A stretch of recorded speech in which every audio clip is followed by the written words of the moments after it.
Through the storm, He is Lord, Lord of all. Hey there, I'm Ray Reynolds from the Summerdale Church of Christ. Welcome back to On Point. I'm standing here in one of our many classrooms at the Summerdale Church of Christ. We have a lot of decorations on the walls, and we have, even behind the camera right now, we have a little cafe area where this room we have snacks from time to time. And every classroom has all the kinds of decorations and books and things that you would expect if you're teaching small children. I want to remind you of a thought that comes in Proverbs chapter 22 and verse 6. Solomon, in his great wisdom, shares this little nugget of truth, and he says, "Train up a child in the way he should go, and when he's old, he'll not depart from it." Several years ago, I was polishing the pulpit. This has probably been 20 years ago now. And one of the speakers was James Webb Meadows, who had at that time been the president or the director of the School of Preaching, East Tennessee School of Preaching, as it was known at that time.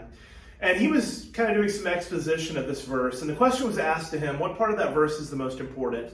And he let the students around in the class answer. What do you think the most important part of that verse is? And some said, well, it's train of a child. You've got to train them. You've got to discipline them. You've got to, okay, great. What else? Someone said, well, in the way they should go. That's the most important part, making sure that you're training them in the ways of Christ. And everybody kind of dissects all the words, and he stops us and he says the most important part of that verse is the one that's repeated over and over and over again.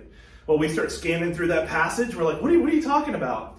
And he emphasized the word, train up a child in the way he should go, and when he is old, it will not part from him. The emphasis is on the individual child, that we know our child, that we love our child, and we spend enough time with them to be able to train them in the way that they need to go. And when they get older, it's not going to leave them, because that training will remain. Even though we may be gone, and they may have all kinds of trials that maybe even leads them away for a short time from the faith, but that training will always be inside of them. So train up your child in the way they should go. Take them to Bible class. Bring them to Vacation Bible School. Let them know that being a part of spiritual activity is more important than anything else. Read your Bible with them. Pray with them. And train up that child in the way that they should go. Thanks for tuning in today to On Point. Through the storm, He